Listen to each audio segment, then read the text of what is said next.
On this episode of Athletic Training Chat, host Austin Fitzpatrick interviews Scott Stansbury, and in typical Austin fashion, they are talking baseball. Scott has done a lot in the world of baseball, including working at Division I, working at Division III, being a head athletic trainer, and also now getting into pro baseball. With that being the minor league medical coordinator and just generally being busy as it is with pro sports. So they really get into the details of all of that. Austin asked for advice that Scott would have for anybody that is looking to break into the baseball world, especially into the professional. A lot of ground covered here. So if baseball and even professional sports is of interest to you, definitely worth checking out and listening to this one. I know Austin was excited to get back after a busy fall season. As always, we are brought to you by Mueller Sports Medicine. So many good things that they're doing, so many more good things coming in the future.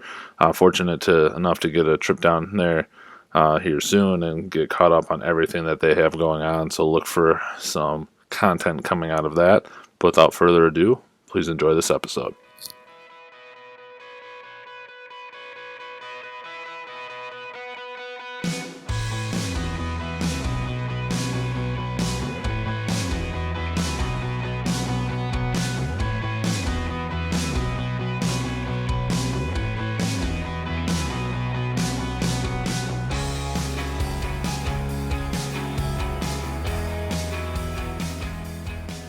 All right, welcome to this episode of Athletic Training Chat. It's been a while since I've been on here with one of these episodes, but I am back now that baseball season in the fall is kind of winding down a little bit here. And kind of on that baseball note, I am here with Scott Stansbury. If you have previously listened to the podcast before, you may remember he was part of our baseball roundtable way back. This was a year plus. I'm thinking, yeah. So somewhere in there. So I actually met Scott a little in person a little bit later down the road when we were during college baseball season, but we'll kind of get there. But just to give a little background then on Scott, graduated from Salisbury University, master's from Villanova, and then he went on to work at Villanova for a little bit, followed by Notre Dame, which is where I met him. And then he went on to Salisbury after that, serving as their head athletic trainer and currently with the Baltimore Orioles as their minor league medical coordinator. So welcome back, Scott. Good to see you. Thanks for having me. Yeah, good to see you too. Thanks for having me. Of course. It's always fun to talk a little baseball here. So, I mean, I don't think I did you justice there with that intro there. So maybe if you could just fill in a little bit more about your background for those who maybe haven't listened before. Yeah, no, I think that was a pretty good synopsis, at least the Reader's Digest version of the Cliff Notes version of my career. But yeah, I started out at Salisbury as an undergrad back when the undergrad programs were a thing, and just a great 4 years there. Went on to Villanova as a grad assistant. That was my first kind of exposure to high-level baseball at the D1 level, and then ended up fortunate enough to stay there full-time for 2 years.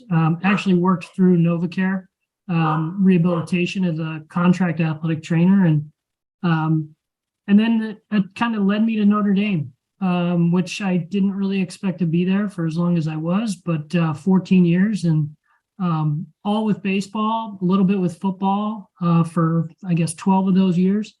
And then, had the opportunity to go back to my alma mater, back to Salisbury as the head athletic trainer. And that was probably one of the few, if not maybe the only job I would have left Notre Dame for at the time. And my mentor, Pat Lamboni, who I am forever indebted to, decided to retire at the end of 21 and the 21 school year. And so it was a good opportunity for me. And so we left Notre Dame. We went to, my girlfriend and I and her daughter went to Salisbury. We moved to Salisbury in June of 21, just after we lost to you all down in Mississippi State. And then we kind of, settled in to life on the Eastern Shore, and expected to be there for a while. And it was interesting, and we'll probably get into it a little bit, but just the timing was okay. The timing was right. The challenge was the adjustment to that level, and it just wasn't necessarily where I saw myself long term. But I was willing to figure it out, and things happen for a reason. I'm a firm believer in that, and so I really thought it was a joke. About a year ago or so, I got an email from the player development director with the Orioles, and I grew up in Maryland. I'm a Maryland born and bred, so the Orioles are my team. Grew up with them in the 80s and 90s, and I really thought it was a joke. Like, I thought, who was messing around with me? And he reached out and said that my name had come across his desk, and I was interested in at least talking to them and seeing what it was all about. And talked to their head athletic trainer, who I knew previously from my time at Salisbury, Brian Ebel, and him and I had a great conversation, and it just worked out. So I guess about a year ago or so, I was officially brought on board. Started in December of last year with them, and just finished up my first season. Awesome. So, I mean, we'll definitely keep rolling on and touch on your current role with the Orioles, but back up to something that you said there, and kind of that transition from Notre Dame, a power D1 school, down to Salisbury, which is a D3 school, if I'm not mistaken. Mm-hmm. Yep, you're right. So having spent the majority of your time in that D1 setting, the Villanova, from Notre Dame, what were some of the biggest challenges that you faced on that transition? Yeah, I mean, I think they all speak for themselves, and I think anybody that listens to this podcast or has had the experience of working at a Division III or Division II school can understand that the resources, and when I say resources, that is a huge umbrella of everything, but it was just so different. Not necessarily all bad or negative. And then that's one thing that I made sure I wanted people to know when I made this transition, specifically people at Salisbury, that it wasn't about, that I was leaving D3 because it wasn't, that high level. But just the resources in general, the facilities, although Salisbury has some of the best athletics facilities in Division III, we had that when I was in college in the late 90s, early 2000s. I mean, they've always been at the top of the line for that. But staffing, scheduling is certainly different. The players, the athletes are all across all sports. There's no scholarships involved. There's no, although now with NIL deals, it's probably a little different. But just that kind of stuff. The access to outside medical care was different. Again, not negative or positive necessarily, but just different. And so, and as something as simple as like the setup of campus medical services was just different. And, I think one thing that was a challenge for me was the access, having all that access for a long period of time, and then not having as much access, or kind of, it was like a hard stop with a lot of things. And it was very difficult. It was very challenging. But there are ways to work around it. That's what makes you a good athletic trainer. You have to find ways to make it work and improve. Right. No, for sure. And I definitely agree with you that on that point that you make it, that with those changes right now, I'm in a mid-major Division I school, which even you go from a Power 5, a big school, down to the mid-majors, you start to see those similar changes. And it's not one of those things where it's better or worse than the other. It's just different, which is point, which is, I think, an important point that you made there, that it's not. Yeah. And look, I mean, I was at Villanova D1. They were off site. They were off campus for baseball when I was moving a truck full of coolers every day to a stadium. Like that was like almost like a city park or like a township park that we played at. So I've seen it both ways. Like I've gone from that mid-major D1 baseball to, in the mid 2000s to Notre Dame and whatever you need type of deal. And then it was like, but there were some things at Notre Dame that we didn't have. Like there were certain things that we didn't have that we still had to deal with. So it's different in every environment. And I think that's what makes you a good athletic trainer at the end of the day. It's like you take what you learn from all these other experiences and you utilize those lessons to improve or make changes to wherever you're at now. And I think that's a huge, huge piece of our profession that sometimes I think it's a little underrated at times for some of us. Like, I don't think we really, what's the word I'm looking for? I don't think we really like rely on that as much as we should. Like rely on those experiences, rely on that. Like the D1 experience was helpful for me in having to be resourceful going to Division III. And even here in this environment, like at the minor league level, like this is very similar to some Power 5 D1 programs. It's just there's more volume. There's 200 players that I'm responsible for. Now we have athletic trainers that cover those 200 athletic trainers or 200 athletes, but like it's still very similar. So like some of that experience I've used to kind of develop my own, way of work here in this environment. Definitely.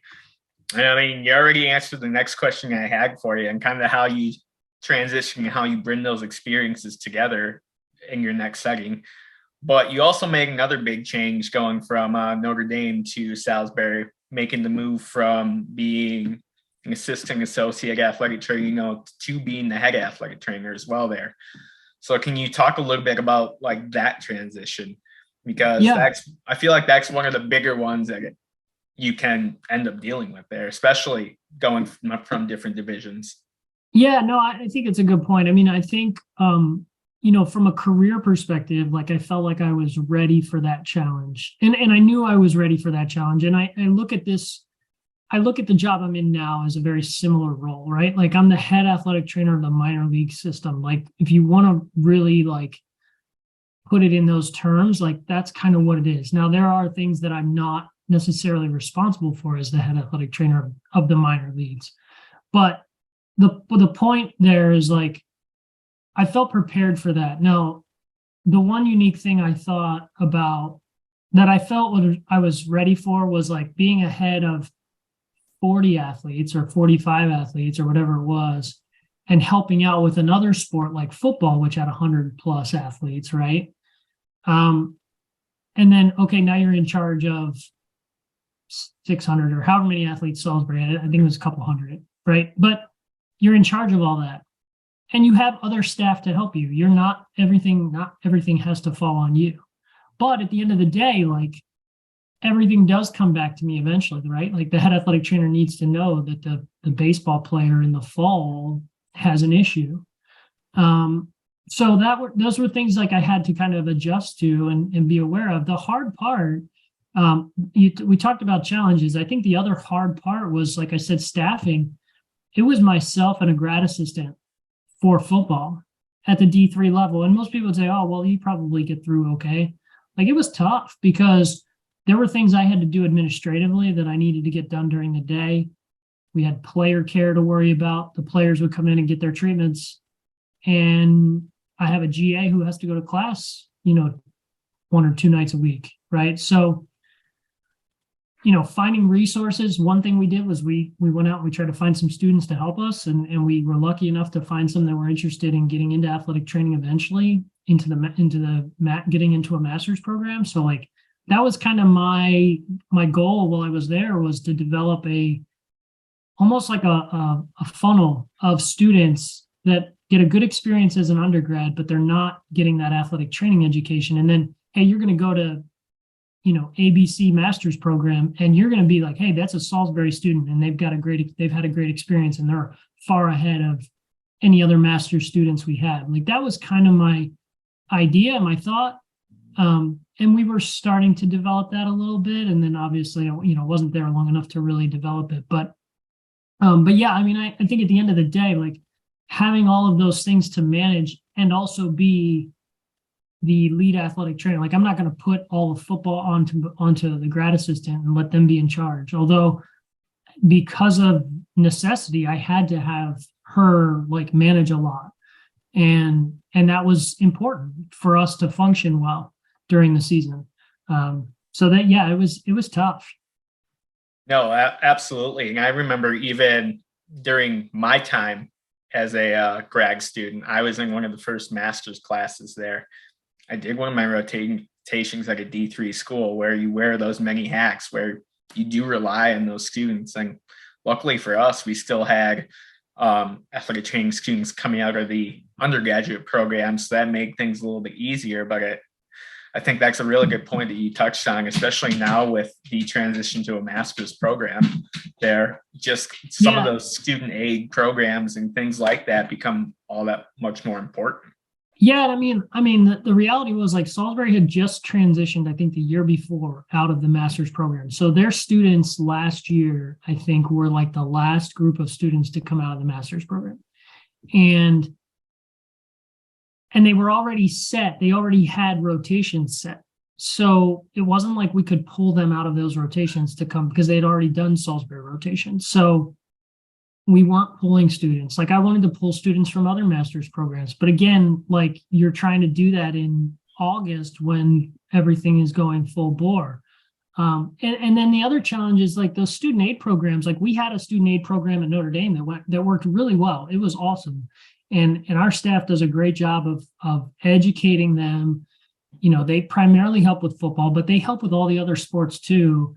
And they are the reason why Notre Dame sports medicine works so well, because they have people to help them do all those other little things.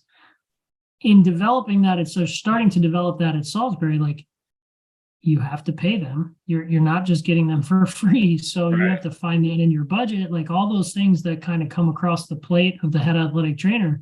Like you start to have to develop, some theories and some processes for making that happen, within your constraints that are at that level. Absolutely. And like you said, I think things on that front are changing. So, I mean, different tasks than you've probably been used to in the past, but I bet that kind of blends well with kind of where you are right now with the Orioles, picking up more of those administrative things. So you kind of told us a little bit about how the opportunity with the Orioles came apart.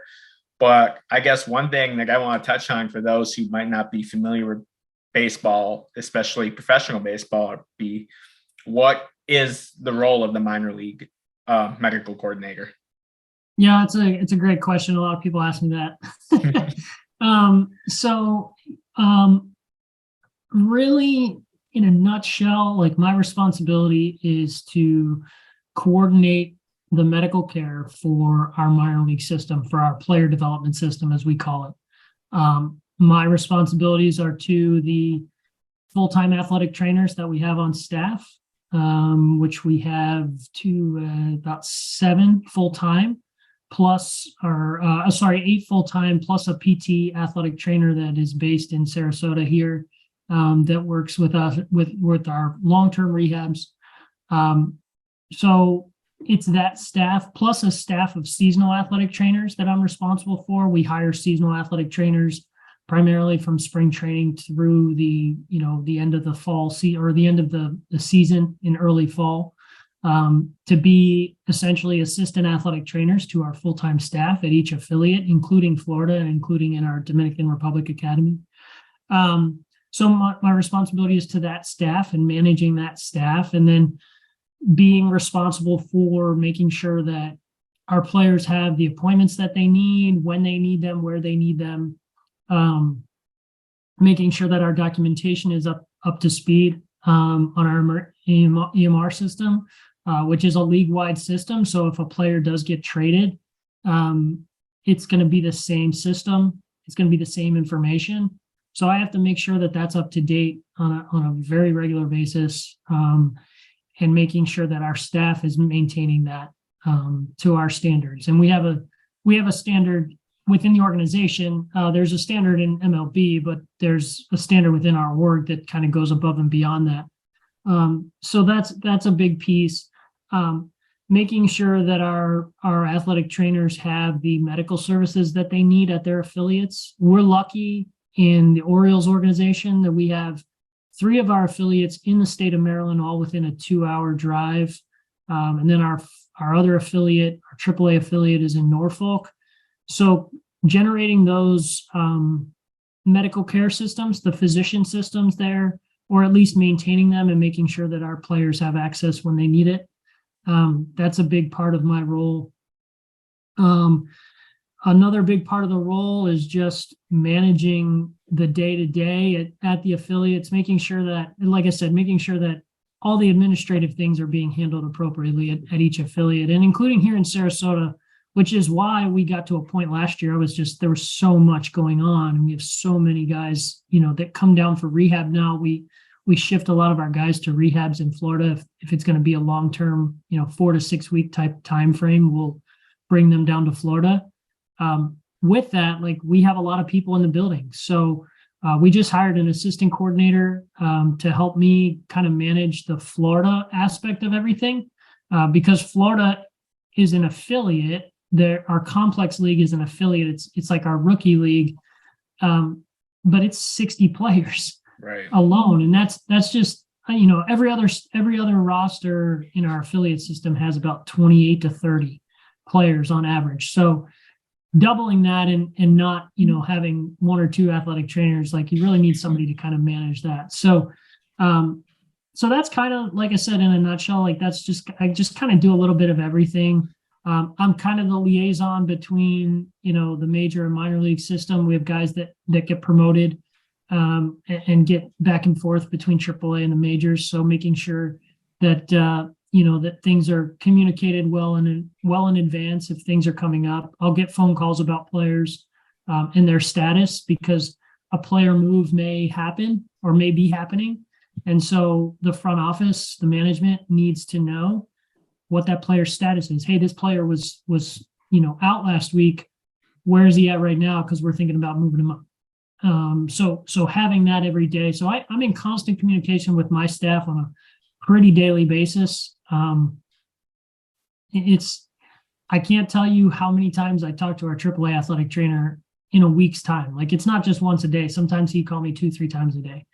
Our other affiliates would call 1 or 2 times a day. I mean, it constantly communicating with our staff to know what's happening in the minor league system, so that I can provide that information to our front office. It definitely sounds like you are a busy man, right there with that schedule. Yeah. So well, I mean, the other thing, and I didn't mention this, but the other piece is in Florida, we're operating kind of on a regular time. We kind of go in the building at 7 a.m., maybe a little earlier, and then we're out of there by 3 or 4 o'clock, 5 o'clock some days. But when we're finishing, all of our affiliates are starting their games, especially when we're in season. So I don't like to say being on call, but if something happens in a game in Aberdeen, Maryland on a Tuesday night, that athletic training staff is going to let me know so that I can message it out to our front office and keep them up to speed. So it is constant communication. And that's another reason why we hired an assistant, was just to kind of have a little bit of sense of normalcy at times, not have to be on call from April 1st all the way through till September 30th every night. Even our off days in Florida, which are Sundays typically, our affiliates were playing. So, I was still on call. And then Mondays were the affiliate off days, but we had to go in the building. So it's really hard to find a quote day off, right. Which I know many athletic trainers are in that same boat. So it's not anything that I wasn't used to. I can say that. Right. So kind of on that, I mean, making the transition from college where, the craziness, you kind of know that February through May, June, if you're lucky, is kind of when things are absolutely crazy. How does that change for you now that you're in professional baseball with are your off seasons crazier than your in season? How do those two kind of differ? Yeah, that's yeah. Um, the biggest transition for me, I'll be honest, like this off season this year, this fall, excuse me, was the first time that I've had any type of like downtime since the pandemic season of 2020 when we were all shut down. Um, this has really been the first time because I went right into football season 2020, baseball of 2021, right into being a head athletic trainer, right into spring training, and then right into the season. So I really tried to find some time to, just relax and take a few days and just kind of hit the reset button. But I tried to find time to hit the reset button, even in a busy schedule, like I said. Honestly, that was probably the biggest difference is the season is so long. So much longer than anything I had done in the past, right? Even at the Division I level, you have your fall ball season, and I was working with football too. So you had kind of August into football and fall ball with baseball. Baseball kind of winds down in November in South Bend. So it was like winding down in November. Football's still going. You had bowl season. So we were constantly in that, practicing and then going to the bowl around holidays. And then January kicks up and here comes baseball back. So I wasn't necessarily not used to that long drawn out season. It's just there were different sports. So it's almost like a change of pace. And it's actually better for you. I think it was better for me. But going baseball from mid-January, all the way through until the end of September was a lot. And, it went by fast, but like there were days and weeks when I was like, holy cow, we're only, 4 or 5 weeks into this season. How many more weeks do we have left? So that was a tough change, tough transition. But honestly, like I enjoyed being around baseball. So it wasn't I didn't see it as much of a grind as some people may it may appear to be. That was probably the biggest change. And then obviously you're just around one sport all the time. So you kind of get locked into what's happening. And you kind of forget about, like, I got to be honest, I totally forgot like when March Madness was happening with college basketball. And I used to be like constantly involved in that because you're around the college campuses. So you know what's going on. Just things like that, just to not lose awareness, but you just kind of forget about what time it is in the year and what's going on around you. No, for sure. I definitely understand that. Personally, for me, once baseball season starts in February, all I know is, do we have a game or do we not for the next like 4 or 5 months there? Yep. So I guess, sorry, you probably hear my dog crashing into things in the background there. So on that, I mean, one question I wanted to ask, especially for young professional athletic trainers, I mean, we look up to the majors, we look up to professional baseball, and it's oftentimes, whether it be right, wrong, or otherwise, like seen as like the highest level of baseball. Whether you believe that or not, I mean, like you said, kind of with your divisions, I mean, there's no like wrong place. Everyone has its own different special set of things.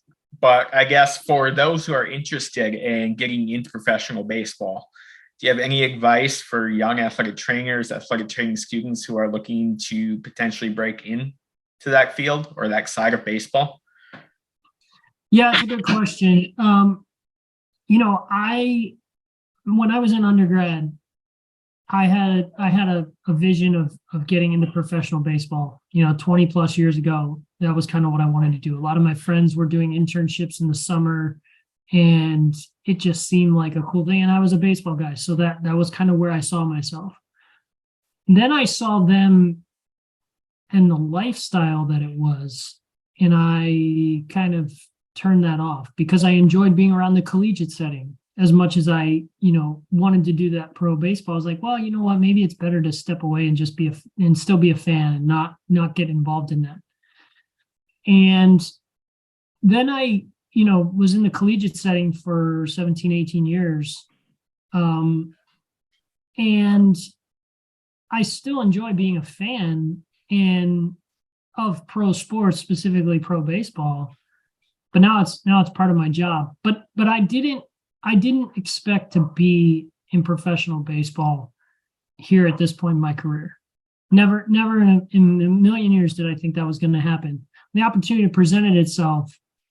One of my hesitations, and I was very clear about this when I interviewed, was I haven't done all of the things that some of these minor league athletic trainers have done forever. Riding buses all night to play games the next few days and all those things. And I kind of felt like I didn't want to be like that guy. I didn't want to be that guy that just came in and got, and one thing some people told me was like, hey, you've earned this opportunity from the work that you've put in at the other levels. And so that kind of made me at least settle me a little bit. Like I know there's a lot of people that have done this job a lot longer than me, especially the guy I replaced here who retired. He'd been at it for 20 plus years, 29 years, I think it was. And I did the same thing at Salisbury. I replaced a guy that that taught me, that had been there since the 80s, 90s. Like it's a tough task. But to answer your question, like to get into professional baseball, I think you just have to continue to work hard.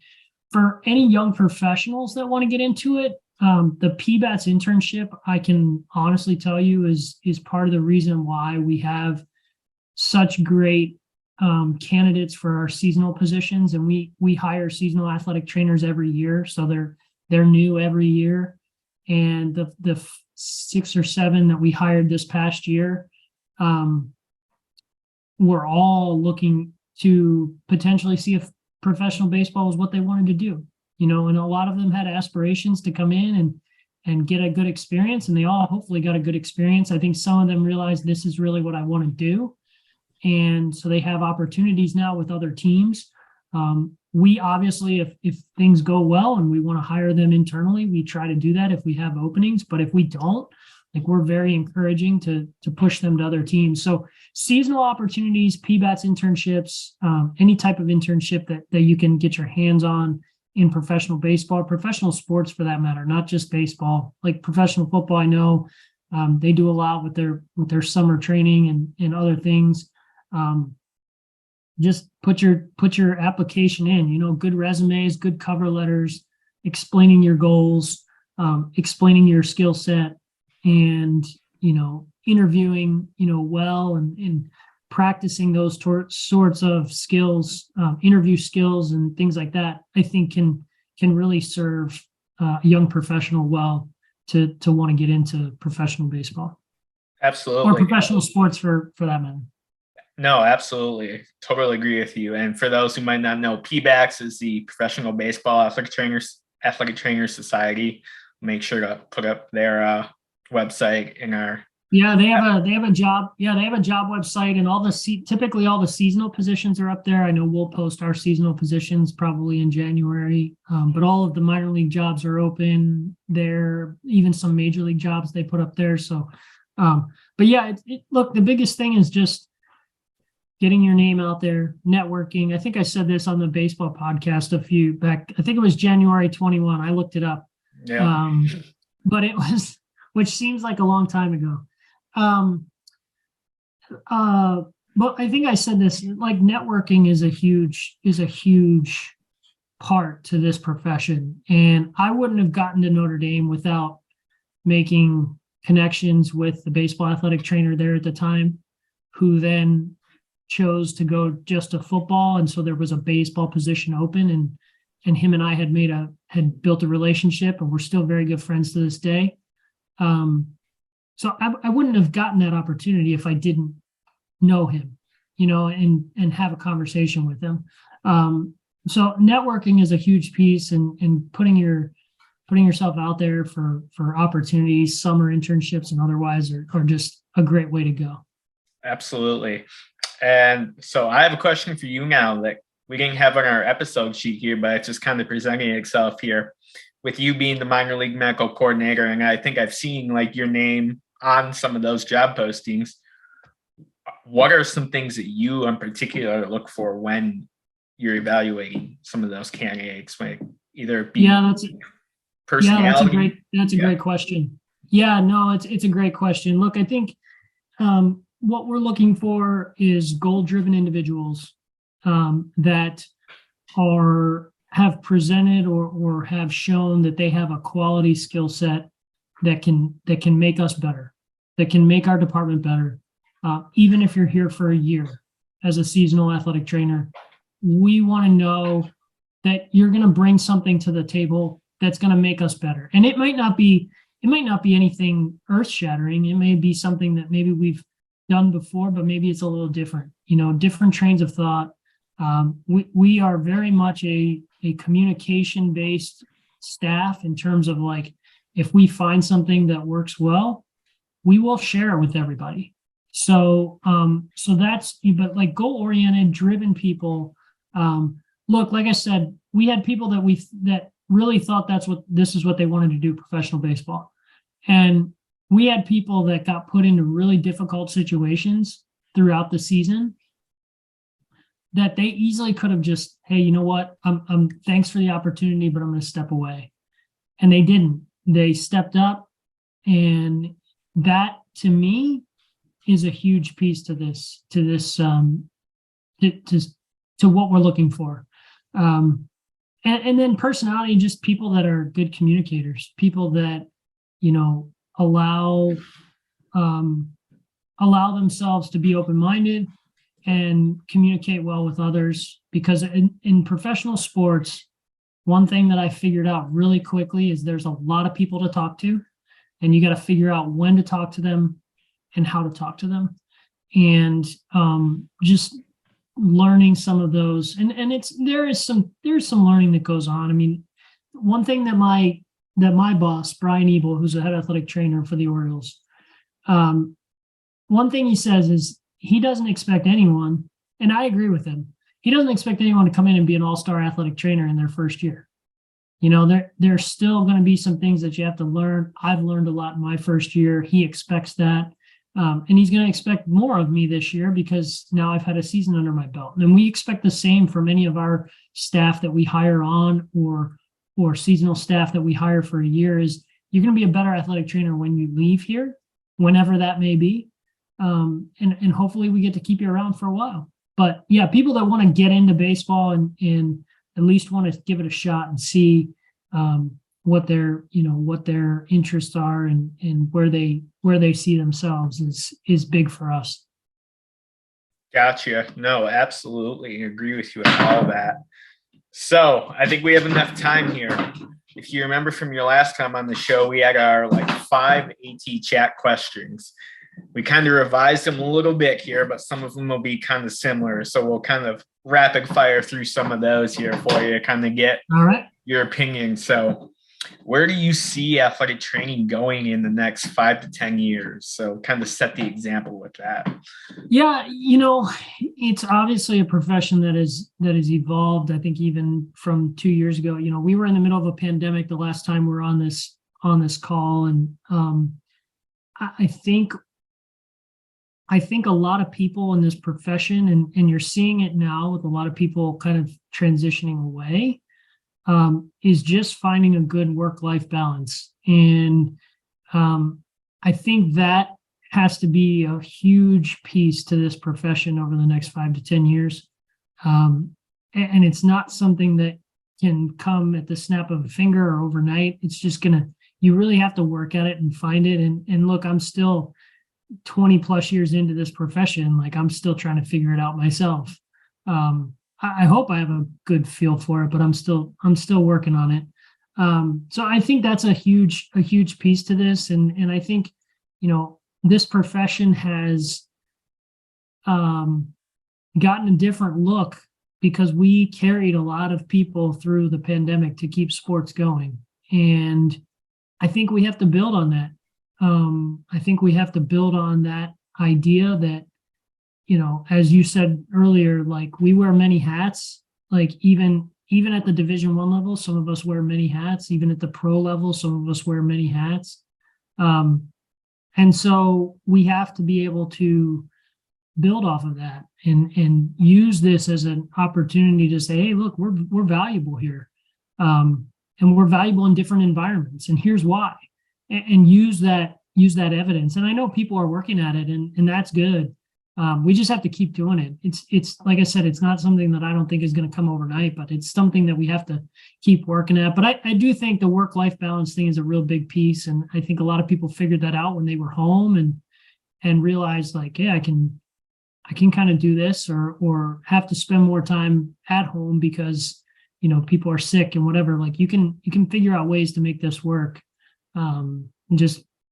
There's a whole, I think this profession can evolve into a really good work-life balance. Like this profession has gotten run into the ground as athletic trainers. I say the profession's got run into like the people that are part of this profession have been running the ground for a long time. And I think we can certainly do a better job, each of us individually, on finding a good balance and making it better for all of us.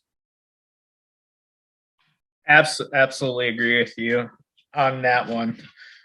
So what advice would you give to yourself as a young athletic trainer, knowing what you know now? That's a good question too. I'll go back to the work-life balance. I mean, I think finding that early on, and I try to tell that to our seasonal athletic trainers. I try to tell that to our full-time staff. Like, you have to find a way to make it work for you. Like, this is hard. It's not easy for everybody, especially in professional baseball, but any professional sport, but even at the Division I level, even at Division III level, like this isn't an easy profession to do on a daily basis. But you have to find time for yourself. And if you don't do that, you're going to get buried. Like you're going to get burnout. You're going to realize like, this isn't for me, but maybe it is for you. Like maybe it is like,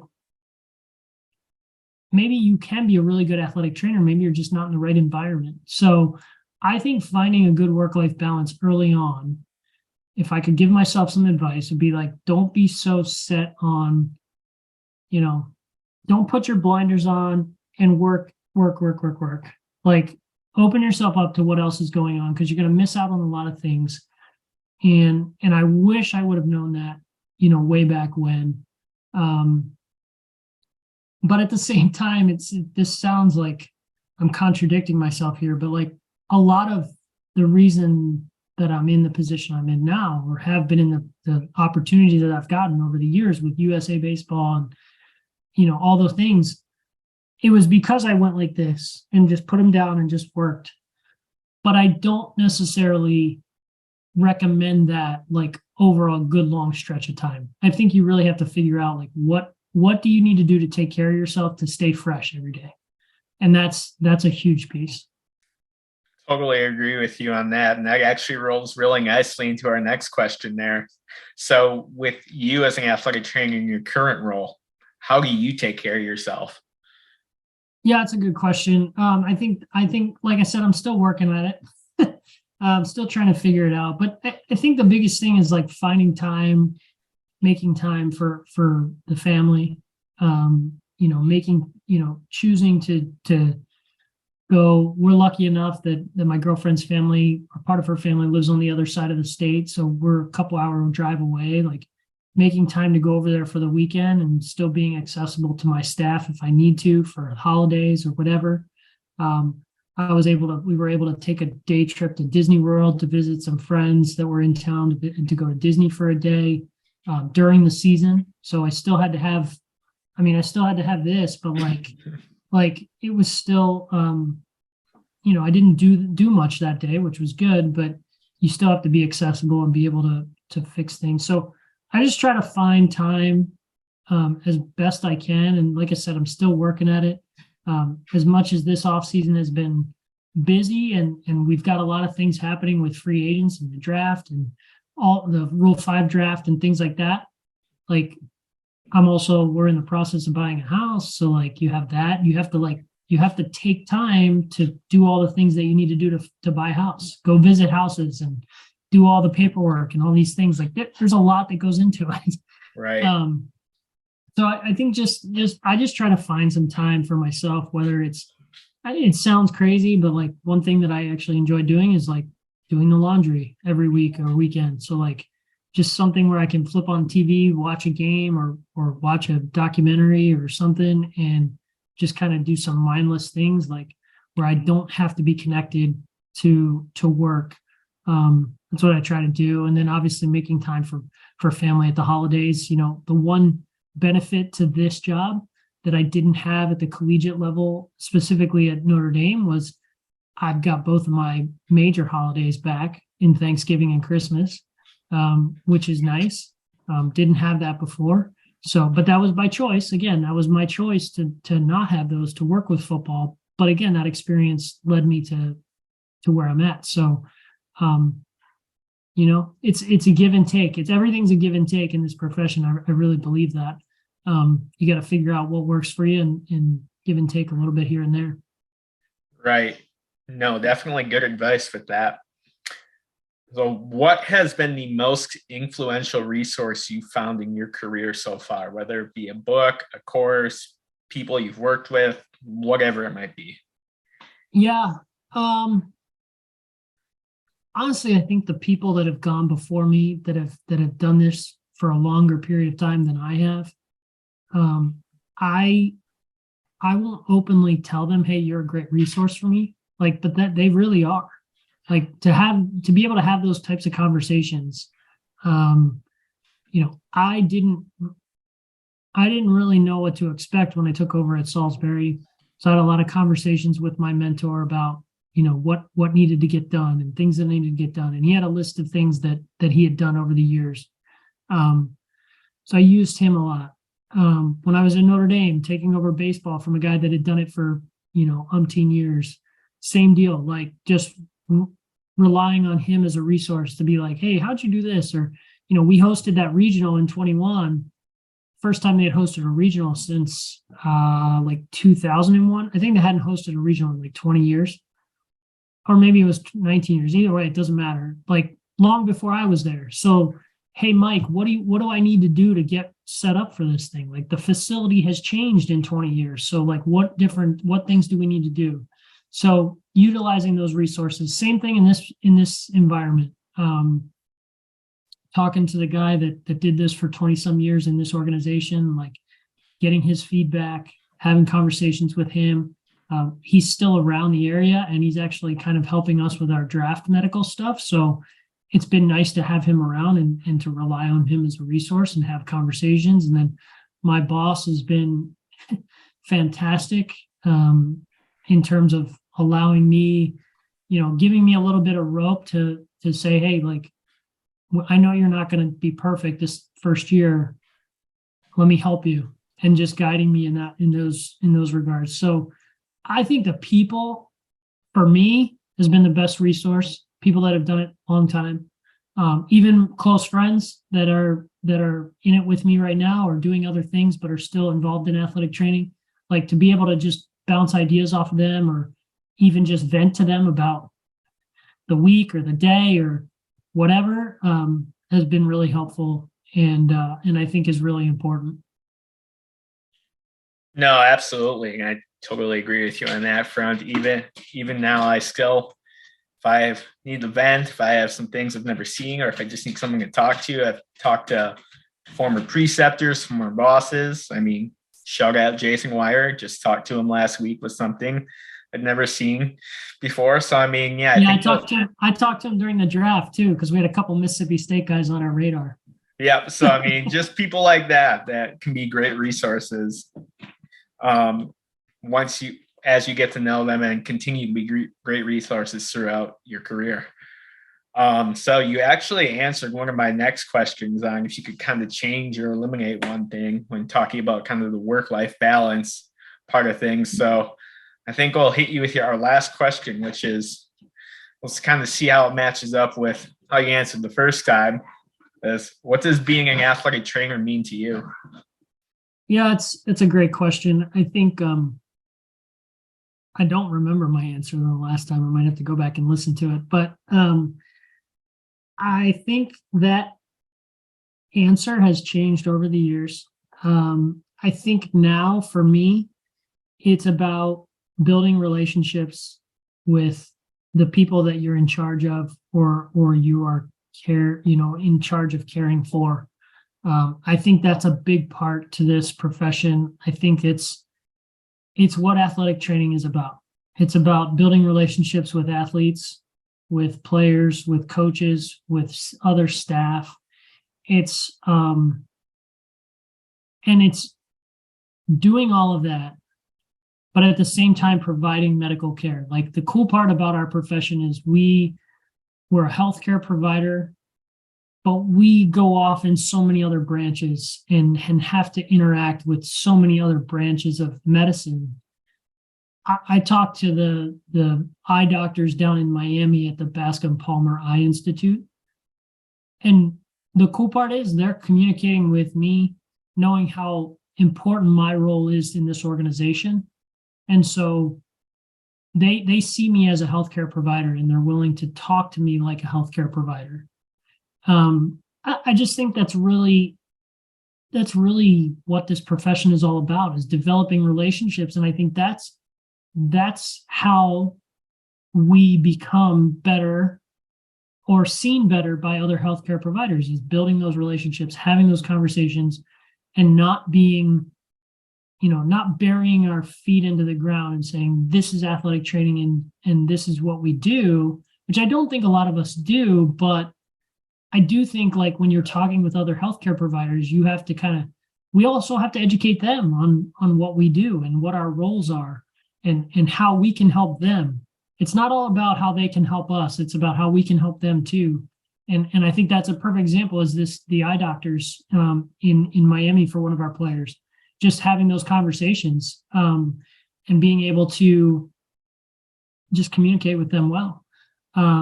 So I think that's a huge part to this profession, is just building relationships and utilizing those relationships to advance not only the care that we're providing, but the view of what athletic training is. And I'm going to use another quote from my boss, because it's something that him and I talked about during my interview. And as soon as he said it, it was one of those things that I immediately said, holy cow, I've been thinking that. I just could never put it into words. But there are a lot of good athletic trainers, but the art to the science, there's an art to the science that we do. And the art is having good relationships and building those relationships and developing those relationships into, broadening our scope and broadening our practice as athletic trainers. So art to the science, that's kind of what I've lived on. And like I said, he put it into words, and I was like, holy cow, where has that been for a while? Because I love to use that. But yeah, I think that's what it's all about, is the relationships that we build with our players and with our staffs and everybody that we work with. Like I said in the beginning, minor league baseball, professional baseball, but there's a lot of people to talk to, and you got to figure out when to talk to them, how to talk to them, why you have to talk to them, and you have to figure all that out as it goes on. So that's what it means to me. Absolutely. Love that answer. Well, thanks for your time today. I really appreciate it. It's always good to catch up on that front. Just for anyone who might want to, get in contact, what are the best ways to find you, to reach out to you? And now you have a Twitter, right? Yeah. Twitter is probably the way to do it. Although it's actually, I think it's Scott SATC if I'm looking at it. So you got to put my last initial in there. But yeah, that's probably a good way to find me. And I probably, I'll put some Notre Dame stuff up there every once in a while, and some Baltimore Orioles stuff up there now. But yeah, that's a good way to follow me, and I try to, give everybody a little viewpoint into what the job is on a daily basis if I can.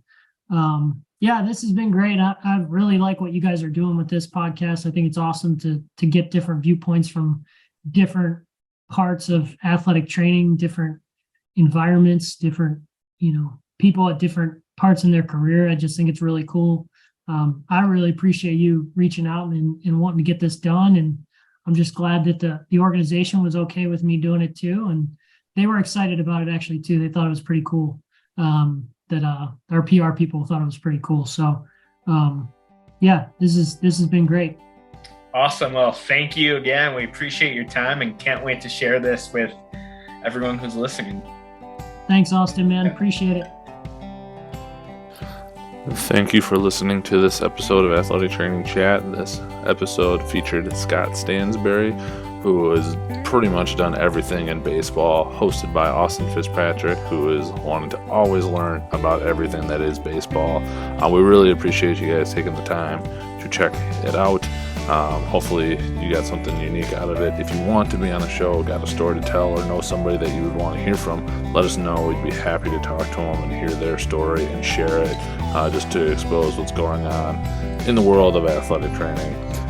If you want to help us out with the Throw a Lifeline campaign, it is to help fund basic emergency medical supplies for athletic trainers that have little and or no budget, to make sure that we're giving people within our profession what they need to get there. That is proudly partnered with Mueller, who provides the kit for all the equipment to go in. So if you're interested in that, head over to clinicallypress.org and check that out, and find your way to donate there. We really appreciate you again taking the time. Just by listening to this, you helped us support that Throw a Lifeline program. If you want to go beyond, we would be eternally grateful. Hope to catch you next episode, and have a great rest of your day.